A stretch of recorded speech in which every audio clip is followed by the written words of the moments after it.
Rồi, chào mừng các bạn đã quay trở lại với series phòng thủ căn cứ liên quan đến 3 sĩ quan là chiến binh thiết giáp, nữ bá tước gai và ông chú Ivankov.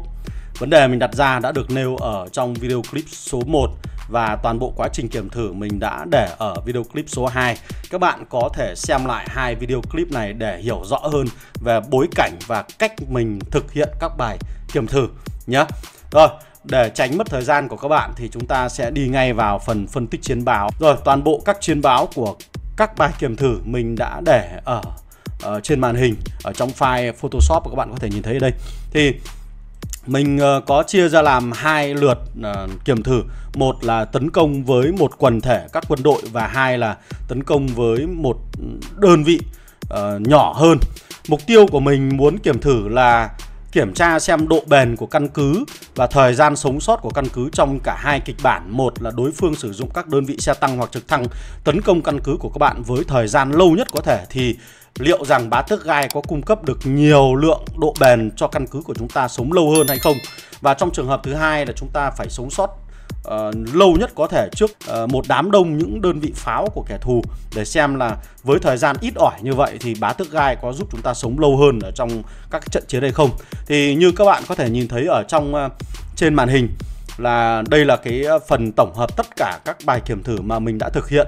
Trong đó cái phần kiểm thử đầu tiên là liên quan đây này, là liên quan đến nữ bá tước gai và ông chú Ivankov. Sau đó là bài kiểm thử giữa chiến binh thiết giáp và ông chú Ivankov, và cuối cùng là chiến binh thiết giáp cộng với nữ bá tước gai. Các bạn có thể thấy một phần tổng hợp kết quả ở đây rất rõ ràng là nữ chiến binh thiết giáp cộng với ông chú Ivankov cho cái thời gian sống của căn cứ lâu nhất ở trong tất cả các bài kiểm thử. Cụ thể nó lên đến 1 phút 11 giây, trong khi đó các trường hợp còn lại chỉ là 1 phút 5 giây hoặc 1 phút 6 giây. Mặc dù không cung cấp nhiều lượng độ bền cho căn cứ với chỉ 645 triệu độ bền thôi, nhưng nó vẫn giúp cho căn cứ của chúng ta sống lâu hơn từ 5 đến 6 giây trong các pha giao tranh. Đối với các trường hợp còn lại có sử dụng nữ bá tước gai thì các bạn có thể thấy là căn cứ của chúng ta được cộng thêm một cái lượng độ bền từ khoảng 25 triệu lượng độ bền nữa. Nhưng thực tế các bạn có thể thấy rằng trong thực tế các pha giao tranh thì với 25 triệu độ bền được cộng thêm này, nó không bằng một lượt nộ của sĩ quan khi các sĩ quan của kẻ địch tấn công vào căn cứ của chúng ta, đúng không ạ? Rồi, tiếp theo là phần chiến báo ở bên dưới. Thì rõ ràng các bạn có thể nhìn thấy ngay là các lượng sát thương từ kỹ năng sĩ quan của các đơn vị pháo binh khi tấn công vào căn cứ của chúng ta nó được giảm rõ rệt ở trong trường hợp có sử dụng nữ chiến binh thiết giáp cộng với ông chú Ivankov, bởi vì tổng lượng giảm sát thương kỹ năng sĩ quan là lên đến 70%. Trong khi đó hai trường hợp còn lại ở bên tay trái và bên tay phải ở đây các bạn có thể thấy là lượng giảm nó không được nhiều, và trong khi đó thì ở bên tay phải các bạn nhìn thấy là các cái đơn vị pháo này có thể gây ra lượng sát thương kỹ năng lên đến 173 triệu sát thương liền. Đó, thực sự rất khủng khiếp. Trong khi đó nếu như chúng ta có sử dụng nữ chiến binh thiết giáp cộng với ông chú Ivankov thì lượng sát thương mà căn cứ nhận vào chỉ từ kỹ năng sĩ quan chỉ là 138 triệu sát thương thôi. Với cái thời gian sống lâu hơn như vậy thì cái căn cứ của chúng ta và các đơn vị đồn trú ở trong căn cứ của mình có thể gây ra được nhiều sát thương hơn đối với các đơn vị chống chịu của kẻ địch. Ví dụ ở trong trường hợp này là đơn vị đối tượng tấn công vào căn cứ của mình sử dụng đơn vị xe tăng hạng siêu nặng ở đây, thì trong cả hai trường hợp là không sử dụng nữ chiến binh thiết giáp thì cái căn cứ của mình, cái đơn vị đồn trú của mình chỉ có thể tấn công gây ra được lượng sát thương là 9,85 triệu sát thương, và đối với trường hợp ngoài bên này thì còn ít hơn nữa là chỉ là 8,18 triệu sát thương. Còn trong trường hợp mà chúng ta có sử dụng nữ chiến binh thiết giáp cộng với ông chú Ivankov thì căn cứ và các đơn vị đồn trú có thể gây ra được lượng sát thương lên đến là 10,1 triệu lượng sát thương. Rồi, đấy là trường hợp kiểm thử thứ nhất. Và trong trường hợp kiểm thử thứ hai là mình chỉ sử dụng hai đơn vị để tấn công vào căn cứ của đối phương nhằm mục tiêu là kéo dài thời gian sống sót lâu nhất có thể cho căn cứ của mình để giúp cho bá tước gai có thể xuất ra các lớp khiên nhiều nhất có thể. Đó, thì như các bạn có thể nhìn thấy ở trong phần chiến báo này, mặc dù là lượng độ bền được tăng lên đến 696 triệu độ bền đối với trường hợp này, hoặc là 694 triệu độ bền.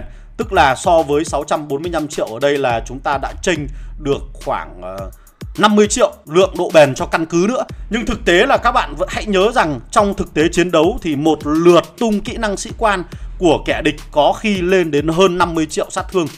Và với 50 triệu độ bền được cộng thêm này cho căn cứ của các bạn, thực tế khi mình kiểm thử là nó cũng không giúp cho căn cứ của các bạn sống lâu hơn. Cụ thể ở đây là thời gian sống sót của cặp đôi nữ chiến binh thiết giáp cộng ông chú Ivankov lên đến 2,18. Còn trong hai trường hợp còn lại nó chỉ là 2,3 và trong trường hợp này là 2,15. Thế thì ở đây như vậy là các bạn có thể nhìn thấy ngay là với lượng giảm sát thương kỹ năng sĩ quan thiết giáp cộng với ông chú Ivankov, nó giúp cho việc giảm sát thương kỹ năng sĩ quan gây ra bởi kẻ thù giảm đi rất nhiều. Ví dụ trong trường hợp này là 289 triệu, còn hai trường hợp còn lại là 358 triệu độ bền.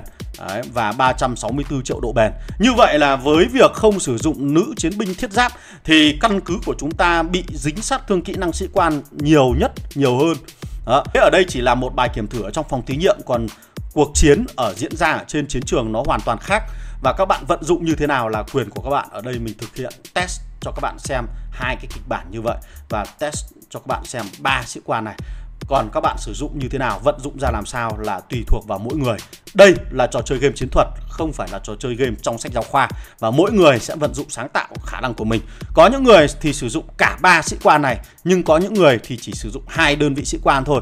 Và việc sử dụng quá nhiều sĩ quan về phòng thủ nó sẽ giúp cho căn cứ của chúng ta cứng hơn. Nhưng đổi lại là lượng sát thương mà chúng ta có thể gây ra cho kẻ địch thì lại giảm đi. Bởi vì toàn là sĩ quan phòng thủ thì lấy đâu ra sát thương để gây ra, để tiêu diệt được kẻ thù. Đồng thời là nếu như chúng ta chỉ chăm vào việc là tăng cường các kỹ sĩ quan gây ra sát thương cho kẻ địch mà bỏ qua cái quá trình phòng thủ thì căn cứ của chúng ta sẽ rất là mỏng và chúng ta sẽ bị bay đi rất là nhanh.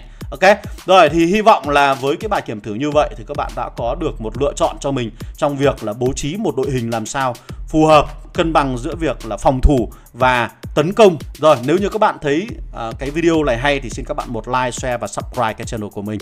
Còn nếu như các bạn có thêm bất cứ một câu hỏi nào thì hãy để lại ở phần bình luận, chúng ta sẽ cùng nhau trao đổi thêm. Rồi, còn bây giờ xin chào tạm biệt và hẹn gặp lại các bạn ở trong các video clip lần sau.